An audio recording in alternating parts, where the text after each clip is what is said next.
want? You want answers. I want the truth. You can't handle the truth. That's the fact, Jack. That's the fact, Jack. Big Picture, an official television report to the nation from the United States Army. It was an OSS memo, the precursor to the CIA, where they were doing a study of the use of motion pictures in America as a means of psychical warfare. So it goes all the way back to pre-1947, when U.S. intelligence was using motion pictures to alter the thinking of Americans in the United States. The morale of our troops is high. The laughter, music, and general entertainment which comes out of a single small package like this one have helped to build that morale. The CIA is funneling information into Hollywood. Hollywood is putting it out in the movies, and the population believes it.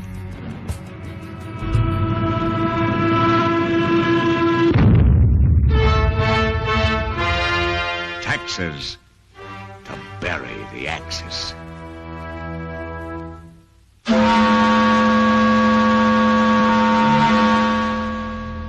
Paul Revere with an exclusive, Why Walt is Woke. Now you know the answer. Once again, I bring you the truth and the big picture. George H.W. Bush came out and finally made the statement about Mockingbird. Well, we're going to officially stop the Mockingbird program. The CIA will no longer pay journalists to write stories. From now on, the program is voluntary, which means Mockingbird continues today. In 2019, 3 separate neoliberal news outlets, The Guardian, The Week, and CNN, all published op-eds with the exact same headline: Why Joe Biden Shouldn't Run for President. Other publications made the same point with equal vehemence. I really like Joe Biden, but he shouldn't run for president, said a columnist for USA Today. Joe Biden is not helping, declared Rolling Stone, as if the goal was to help. And actually, Biden's family agreed with this. This is true. They did not want him to be president either. Get off the Biden signs. We're all in. And of course, the media got the message immediately. By the time he was inaugurated, here's what the press corps was telling you about Joe Biden.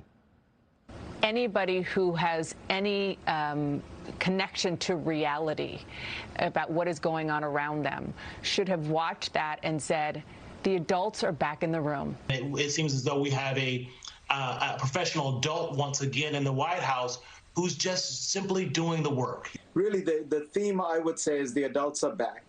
Still, it is a relief to have adults in charge. Now we have adults in the White House. Okay, the adults are back in the room. We have an adult in the White House now, and it's glorious. These people, never an original thought among them. He's an adult, it's glorious.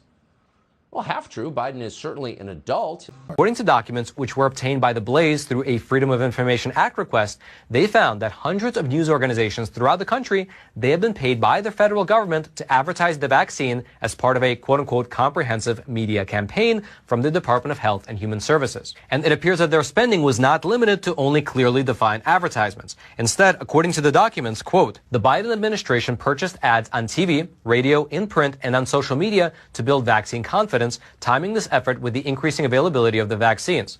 The government also relied on earned media featuring quote-unquote influencers from communities hit hard by COVID-19 and quote-unquote experts like White House Chief Medical Advisor Dr. Anthony Fauci and other academics to be interviewed and promote vaccination in the news. And then furthermore, in terms of the influencer and expert marketing that was mentioned in the statement, well, here's how it actually played out. Quote, the COVID-19 public education campaign by the HHS also used earned media outreach, word-of-mouth marketing, with the goal of having trusted messengers and influencers speak to news organizations to provide factual, timely information and steps people can take to protect themselves, their families, and their communities. Meaning that as these newsrooms were producing story after story regarding the COVID vaccines, unbeknownst to the rest of us, taxpayer dollars were flowing directly into their bank accounts, and this was almost universally not disclosed to the actual audience within the news reports. Now, it's worth mentioning that even though these documents gave out more details regarding how these publications received the federal money and how the ads actually function behind the scenes, that last year, in fiscal year of 2021, Congress appropriated $1 billion for the Secretary of Health and Human Services to spend on, quote, activities to strengthen vaccine confidence in the United States. longer pay journalists to write stories. From now on, the program is voluntary, which means Mockingbird continues today. When's the last time you've seen a mainstream media outlet do a serious investigative report on the actions of the CIA? There's a reason for that. This would mean that the CIA could manipulate the news in the United States by channeling it through some foreign country. And we're looking at that very carefully. Would you say that continues today? Well, I would think probably for a reporter it would continue today, but because of all of the revelations of the period of the 1970s, it seems to me that a reporter's got to be much more circumspect in doing it now, or he runs the risk of at least being looked at with considerable disfavor by the public. I think you've got to be much more careful about it. To our democracy. This is extremely dangerous to our democracy. This is extremely dangerous to our democracy. This is extremely dangerous to our democracy. This is extremely dangerous to our democracy. This is extremely dangerous to our democracy. This is extremely dangerous to our democracy. This is extremely dangerous to our democracy.